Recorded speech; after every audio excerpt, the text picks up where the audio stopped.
Audiobook Heidi by Johanna Spyri. Chapter 22. Something Unexpected Happens.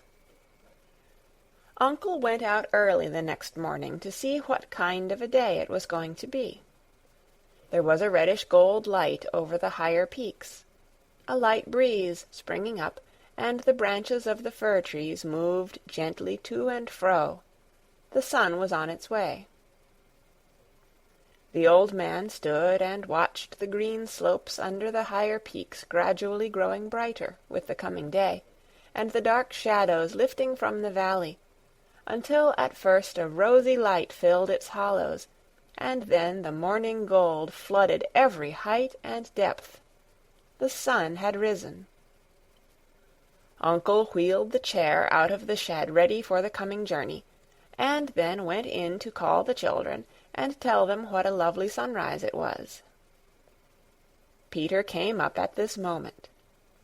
The goats did not gather round him so trustfully as usual, but seemed to avoid him timidly, for Peter had reached a high pitch of anger and bitterness, and was laying about him with his stick very unnecessarily, and where it fell the blow was no light one.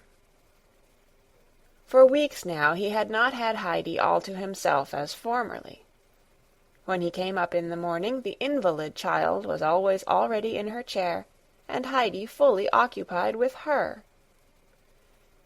And it was the same thing over again when he came down in the evening.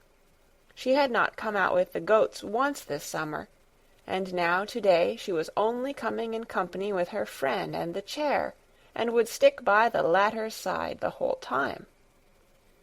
It was the thought of this which was making him particularly cross this morning. There stood the chair on its high wheels. Peter seemed to see something proud and disdainful about it, and he glared at it as at an enemy that had done him harm and was likely to do him more still today. He glanced round. There was no sound anywhere, no one to see him. He sprang forward like a wild creature, caught hold of it, and gave it a violent and angry push in the direction of the slope. The chair rolled swiftly forward, and in another minute had disappeared.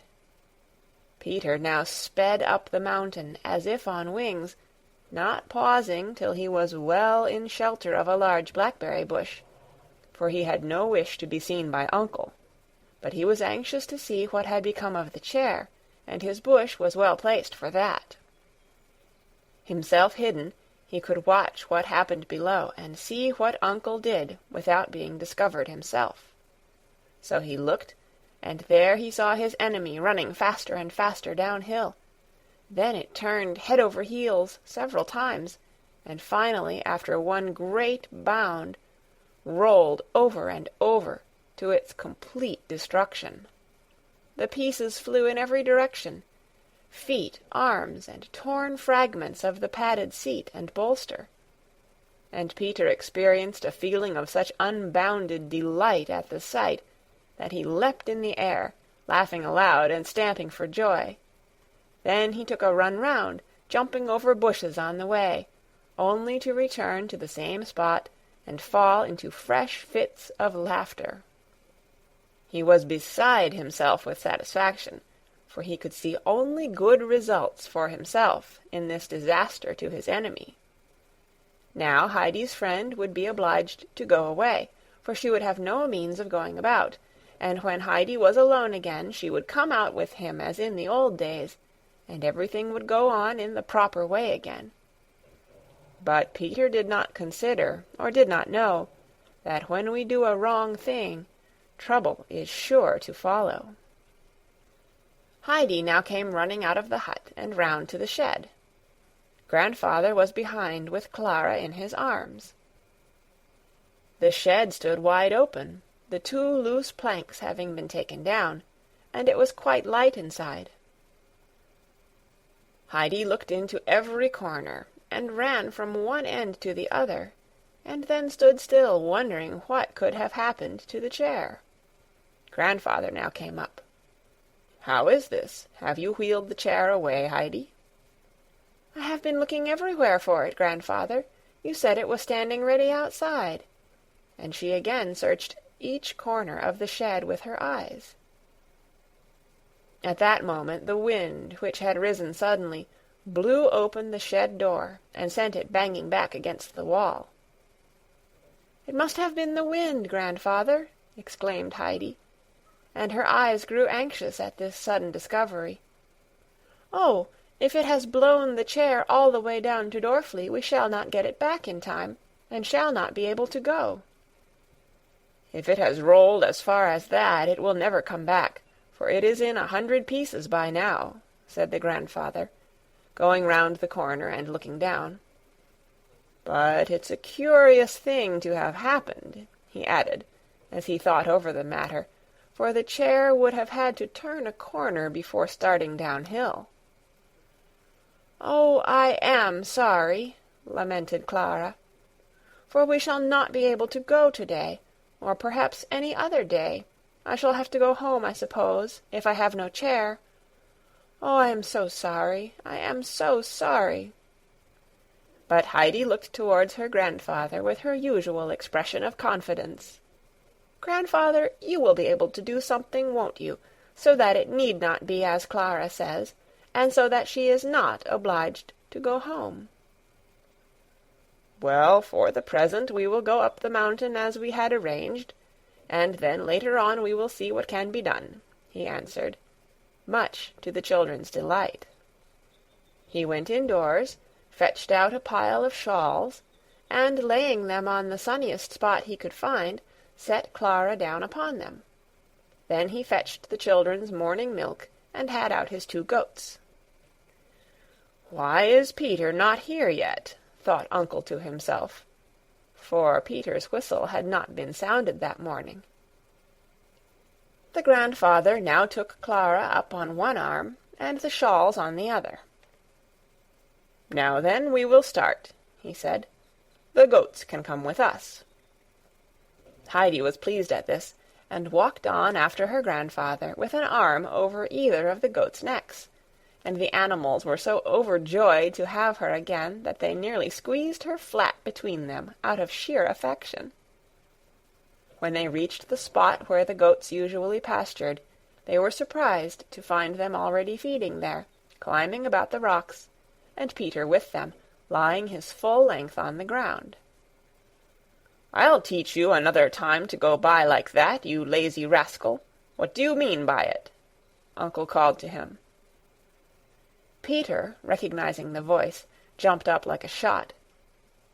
"No one was up," he answered. "Have you seen anything of the chair?"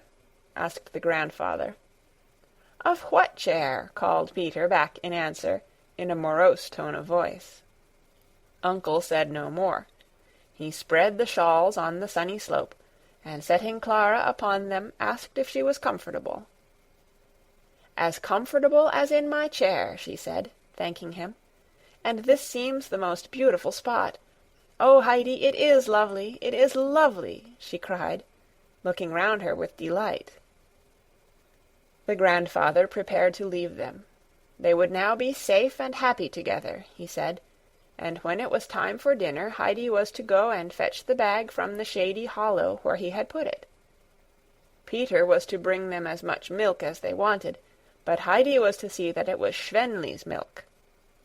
He would come and fetch them towards evening.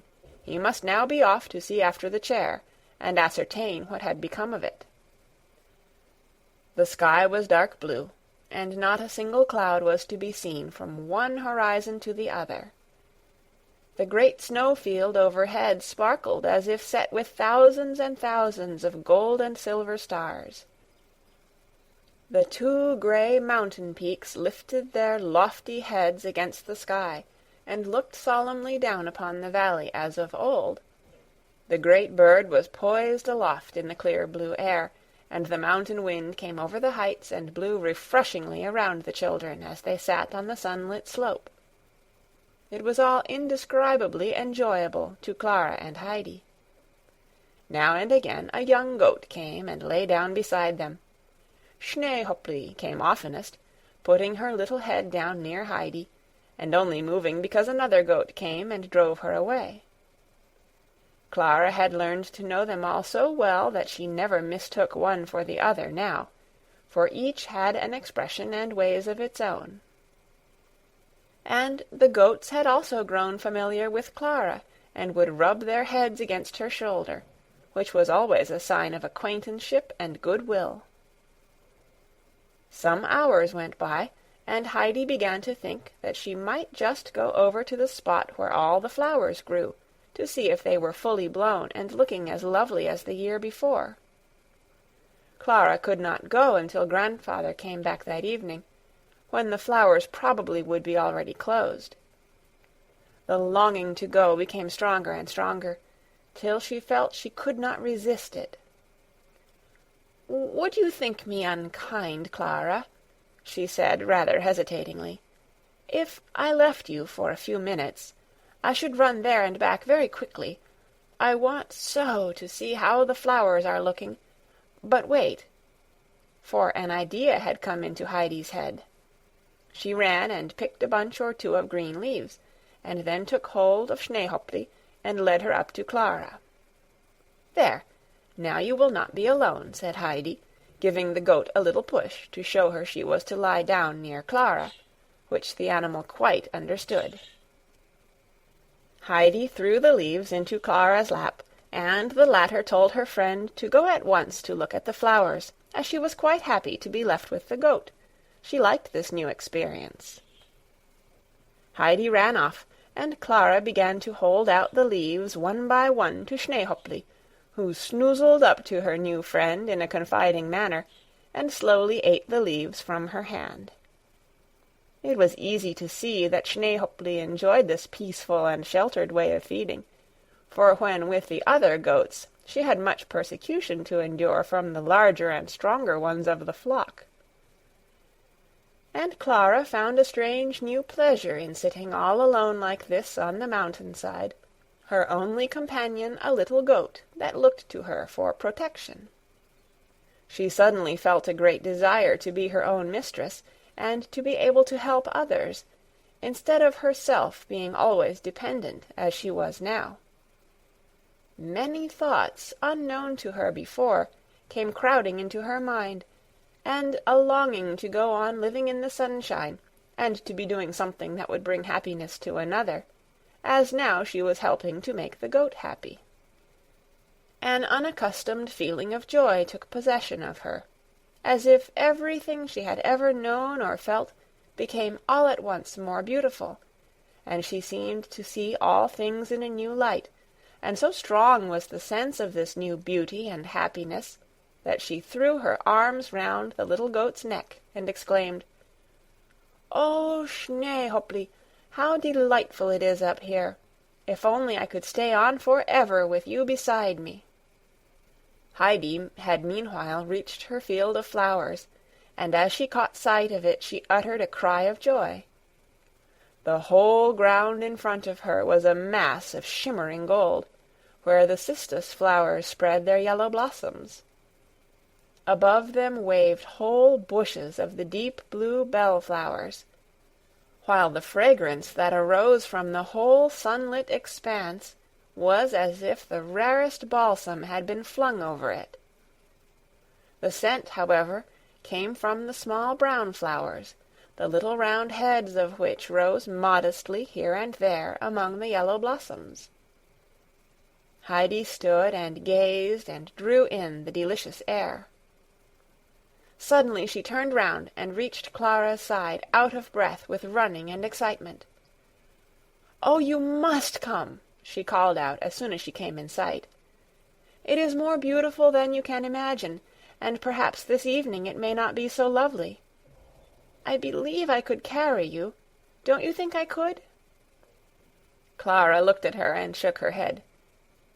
"Why, Heidi, what can you be thinking of? You are smaller than I am. Oh, if only I could walk!" Heidi looked round as if in search of something. Some new idea had evidently come into her head. Peter was sitting up above looking down on the two children. He had been sitting and staring before him in the same way for hours, as if he could not make out what he saw. He had destroyed the chair so that the friend might not be able to move anywhere, and that her visit might come to an end, and then a little while after she had appeared right up here under his very nose with Heidi beside her. He thought his eyes must deceive him, and yet there she was, and no mistake about it. Heidi now looked up to where he was sitting and called out in a peremptory voice, "Peter, come down here." "I don't wish to come," he called in reply. "But you are to. You must. I cannot do it alone, and you must come here and help me. Make haste and come down," she called again in an urgent voice. "I shall do nothing of the kind," was the answer. Heidi ran some way up the slope towards him, and then pausing called again, her eyes ablaze with anger.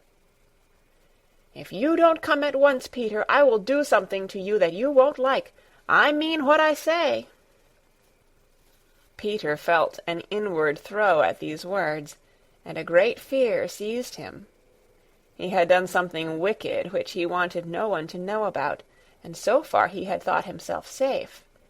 But now Heidi spoke exactly as if she knew everything, and whatever she did know she would tell her grandfather, and there was no one he feared so much as this latter person. Supposing he were to suspect what had happened about the chair! Peter's anguish of mind grew more acute. He stood up and went down to where Heidi was awaiting him. "I am coming, and you won't do what you said." Peter appeared now so submissive with fear that Heidi felt quite sorry for him, and answered assuringly, "No, no, of course not. Come along with me. There is nothing to be afraid of in what I want you to do."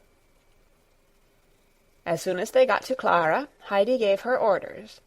Peter was to take hold of her under the arms on one side, and she on the other, and together they were to lift her up. This first movement was successfully carried through, but then came the difficulty. As Clara could not even stand, how were they to support her and get her along? Heidi was too small for her arm to serve Clara to lean upon. "You must put one arm well around my neck, so, and put the other through Peter's, and lean firmly upon it. Then we shall be able to carry you." Peter, however, had never given his arm to anyone in his life. Clara put hers in his, but he kept his own hanging down straight beside him like a stick. "That's not the way, Peter," said Heidi in an authoritative voice. "You must put your arm out in the shape of a ring, and Clara must put hers through it and lean her weight upon you, and whatever you do, don't let your arm give way. Like that. I am sure we shall be able to manage." Peter did as he was told, but still they did not get on very well. Clara was not such a light weight, and the team did not match very well in size. It was up one side and down the other, so that the supports were rather wobbly. Clara tried to use her own feet a little, but each time drew them quickly back. "Put your foot down firmly once," suggested Heidi. "I am sure it will hurt you less after that." "Do you think so?" said Clara hesitatingly. But she followed Heidi's advice and ventured one firm step on the ground, and then another. She called out a little as she did it. Then she lifted her foot again and went on. "Oh, that was less painful already!" she exclaimed joyfully. "Try again," said Heidi encouragingly. And Clara went on, putting one foot after another, until all at once she called out, "I can do it, Heidi! Look, look! I can make proper steps!" And Heidi cried out with even greater delight, "Can you really make steps? Can you really walk? Really walk by yourself? Oh, if only grandfather were here!" And she continued gleefully to exclaim, "You can walk now, Clara, you can walk!" Clara still held on firmly to her supports, but with every step she felt safer on her feet, as all three became aware, and Heidi was beside herself with joy. "Now we shall be able to come up here together every day, and go just where we like, and you will be able all your life to walk about as I do, and not have to be pushed in a chair, and you will get quite strong and well. It is the greatest happiness we could have had." And Clara heartily agreed, for she could think of no greater joy in the world than to be strong and able to go about like other people, and no longer have to lie from day to day in her invalid chair. They had not far to go to reach the field of flowers, and could already catch sight of the cistus flowers glowing gold in the sun. As they came to the bushes of the blue bellflowers, with sunny, inviting patches of warm ground between them, Clara said, "Mightn't we sit down here for a while?" This was just what Heidi enjoyed, and so the children sat down in the midst of the flowers, Clara for the first time on the dry, warm mountain grass, and she found it indescribably delightful. Around her were the blue flowers softly waving to and fro, and beyond the gleaming patches of the cistus flowers and the red centaury, while the sweet scent of the brown blossoms and of the fragrant prunella enveloped her as she sat. Everything was so lovely, and Heidi, who was beside her, thought she had never seen it so perfectly beautiful up here before, and she did not know herself why she felt so glad at heart that she longed to shout for joy. Then she suddenly remembered that Clara was cured. That was the crowning delight of all that made life so delightful in the midst of all this surrounding beauty. Clara sat silent, overcome with the enchantment of all that her eye rested upon, and with the anticipation of all the happiness that was now before her. There seemed hardly room in her heart for all her joyful emotions, and these, and the ecstasy aroused by the sunlight and the scent of the flowers, held her dumb. Peter also lay among the flowers without moving or speaking, for he was fast asleep. The breeze came blowing softly and caressingly from behind the sheltering rocks, and passed whisperingly through the bushes overhead. Heidi got up now and then to run about, for the flowers waving in the warm wind seemed to smell sweeter, and to grow more thickly whichever way she went, and she felt she must sit down at each fresh spot to enjoy the sight and scent. So the hours went by. It was long past noon when a small troop of goats advanced solemnly towards the plain of flowers. It was not a feeding place of theirs, for they did not care to graze on flowers. They looked like an embassy arriving, with Distelfink as their leader. They had evidently come in search of their companions, who had left them in the lurch, and who had, contrary to all custom, remained away so long, for the goats could tell the time without mistake. As soon as Distelfink caught sight of the three missing friends amid the flowers, she set up an extra loud bleat, whereupon all the others joined in a chorus of bleats, and the whole company came trotting towards the children. Peter woke up, rubbing his eyes, for he had been dreaming that he saw the chair again with its beautiful red padding, standing whole and uninjured before the grandfather's door. And indeed, just as he awoke, he thought he was looking at the brass-headed nails that studded it all round, but it was only the bright yellow flowers beside him. He experienced again a dreadful fear of mind that he had lost in this dream of the uninjured chair. Even though Heidi had promised not to do anything, there still remained the lively dread that his deed might be found out in some other way. He allowed Heidi to do what she liked with him, for he was reduced to such a state of low spirits and meekness that he was ready to give his help to Clara without murmur or resistance. When all three had got back to their old quarters, Heidi ran and brought forward the bag, and proceeded to fulfill her promise, for her threat of the morning had been concerned with Peter's dinner. She had seen her grandfather putting in all sorts of good things, and had been pleased to think of Peter having a large share of them, and she had meant him to understand when he refused at first to help her that he would get nothing for his dinner. But Peter's conscience had put another interpretation upon her words. Heidi took the food out of the bag and divided it into 3 portions, and each was of such a goodly size that she thought to herself, "There will be plenty of ours left for him to have more still." She gave the other 2 their dinners, and sat down with her own beside Clara, and they all 3 ate with a good appetite after their great exertions. It ended as Heidi had expected, and Peter got as much food again as his own share with what Clara and Heidi had over from theirs, after they had both eaten as much as they wanted. Peter ate up every bit of food to the last crumb, but there was something wanting to his usual enjoyment of a good dinner, for every mouthful he swallowed seemed to choke him, and he felt something gnawing inside him. They were so late at their dinner that they had not long to wait after they had finished, before Grandfather came up to fetch them. Heidi rushed forward to meet him as soon as he appeared, as she wanted to be the first to tell him the good news. She was so excited that she could hardly get her words out when she did get up to him, but he soon understood, and a look of extreme pleasure came into his face. He hastened up to where Clara was sitting, and said with a cheerful smile, "So we've made the effort, have we, and won the day?"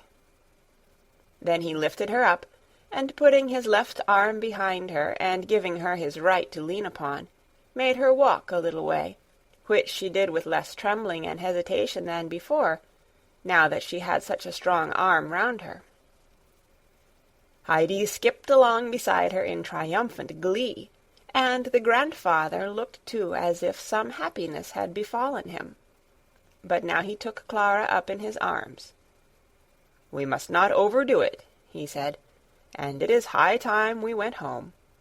And he started off down the mountain path, for he was anxious to get her indoors that she might rest, after her unusual fatigue. When Peter got to Dorfli that evening, he found a large group of people collected round a certain spot, pushing one another and looking over each other's shoulders in their eagerness to catch sight of something lying on the ground. Peter thought he should like to see too, and poked and elbowed till he made his way through. There it lay, the thing he had wanted to see. Scattered about the grass were the remains of Clara's chair, part of the back and the middle bit, and enough of the red padding and the bright nails to show how magnificent the chair had been when it was entire. "I was here when the men passed carrying it up," said the baker, who was standing near Peter. "I'll bet anyone that it was worth 25 pounds at least. I cannot think how such an accident could have happened." "Uncle said the wind might perhaps have done it," remarked one of the women, who could not sufficiently admire the red upholstery. "It's a good job that no one but the wind did it," said the baker again, "or he might smart for it. No doubt the gentleman in Frankfurt, when he hears what has happened, will make all inquiries about it. I am glad for myself that I have not been seen up the mountain for a good 2 years, as suspicion is likely to fall on anyone who was about up there at the time." Many more opinions were passed on the matter, but Peter had heard enough. He crept quietly away out of the crowd, and then took to his heels and ran up home as fast as he could, as if he thought someone was after him. The baker's words had filled him with fear and trembling. He was sure now that any day a constable might come over from Frankfurt and inquire about the destruction of the chair, and then everything would come out, and he would be seized and carried off to Frankfurt, and there put in prison. The whole picture of what was coming was clear before him, and his hair stood on end with terror. He reached home in this disturbed state of mind.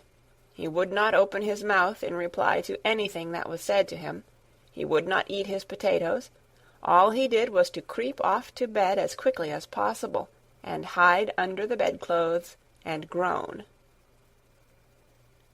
"Peter has been eating sorrel again, and is evidently in pain by the way he is groaning," said Brigitta. "You must give him a little more bread to take with him. Give him a bit of mine tomorrow," said the grandmother sympathizingly. As the children lay that night in bed looking out at the stars, Heidi said, "I have been thinking all day what a happy thing it is that God does not give us what we ask for, even when we pray and pray and pray, if he knows there is something better for us. Have you felt like that?" "Why do you ask me that tonight all of a sudden?" asked Clara. "Because I prayed so hard when I was in Frankfurt that I might go home at once, and because I was not allowed to, I thought God had forgotten me. And now, you see, if I had come away at first when I wanted to, you would never have come here, and would never have got well." Clara had in her turn become thoughtful. "But, Heidi," she began again, "in that case we ought never to pray for anything, as God always intends something better for us than we know or wish for." "You must not think it is like that, Clara," replied Heidi eagerly. "We must go on praying for everything, so that God may know we do not forget that it all comes from him. If we forget God, then he lets us go our own way, and we get into trouble. Grandmamma told me so. And if he does not give us what we ask for, we must not think that he has not heard us, and leave off praying, but we must still pray and say, 'I am sure, dear God, that thou art keeping something better for me, and I will not be unhappy, for I know that thou wilt make everything right in the end.'" "How did you learn all that?" asked Clara. "Grandmamma explained it to me first of all, and then when it all happened, just as she said, I knew it myself, and I think, Clara," she went on as she sat up in bed, "we ought certainly to thank God tonight that you can walk now, and that he has made us so happy." "Yes, Heidi, I am sure you are right, and I am glad you reminded me. I almost forgot my prayers for very joy." Both children said their prayers, and each thanked God in her own way for the blessing he had bestowed on Clara, who had for so long lain weak and ill. The next morning the grandfather suggested that they should now write to the grandmamma and ask her if she would not come and pay them a visit, as they had something new to show her. But the children had another plan in their heads, for they wanted to prepare a great surprise for grandmamma. Clara was first to have more practice in walking, so that she might be able to go a little way by herself. Above all things, grandmamma was not to have a hint of it. They asked the grandfather how long he thought this would take, and when he told them about a week or less, they immediately sat down and wrote a pressing invitation to grandmamma, asking her to come soon, but no word was said about there being anything new to see.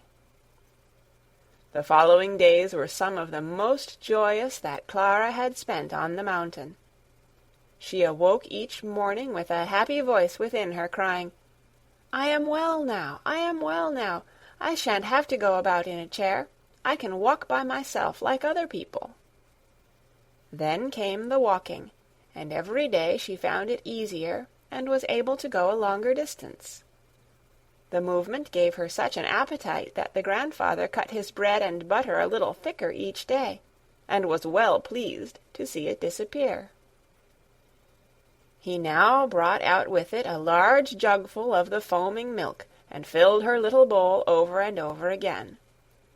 And so another week went by, and the day came which was to bring grandmamma up the mountain for her second visit. End of chapter 22. Read by Kara Schallenberg on May 3rd, 2006, in Oceanside, California.